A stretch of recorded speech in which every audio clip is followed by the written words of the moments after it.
So this is mainly called as the concha, and then the periphery of the pinna or the cartilage, you have a peripheral cartilaginous rim which is called as the helix. Okay, so that is actually called as the helix. Now the helix, what happens is enters into the concha as the crux of the helix. Thereby, it divides the concha into the lower large space is called as the concha, and the upper space small area is actually called as the Simba concha. Okay, as I told you, the concha leads into the external auditory meatus. Okay, it is guarded again by a small fold of cartilage which is called as the tragus. Okay, and the tragus, opposite the tragus, you have the antitragus, and these both are separated by the intertragic notch. Tragus, antitragus, and the intertragic notch. Okay, in front of the helix, you see another posterior part. You see parallel to the front of the helix, another elevation which is called as the antihelix.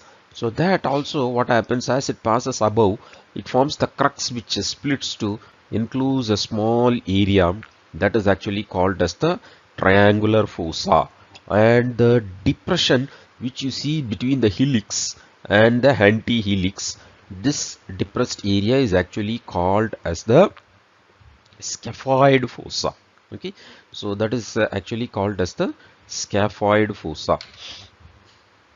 Okay, so these are the parts of the pinna, and actually the skin is richly supplied with sebaceous glands, and also you have the sweat glands, and distribution of hair over the pinna is actually a trait of Y-linked genes, or you call it as the Hollandric genes, which is expressed only in males, not in all males, that also in certain males.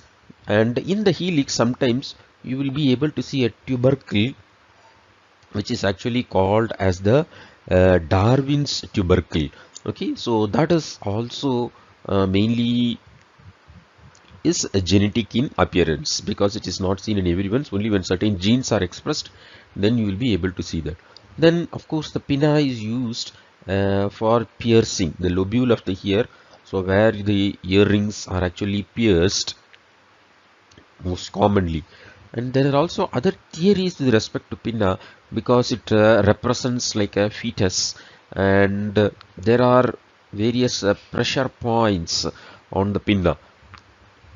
Okay, so which what happens, the whole body can be stimulated. All the viscera, internal viscera or parts are actually represented on the pinna. So certain pressure points are there where you can actually activate those organs. But all this is not proved medically. These are all various theories. But with respect to the allopathic medicine, there is no proof or evidence to such claims. Okay, so that is about the parts of the external ear. And deep to the skin, you are able to see there are also muscles which are actually attaching to the auricle.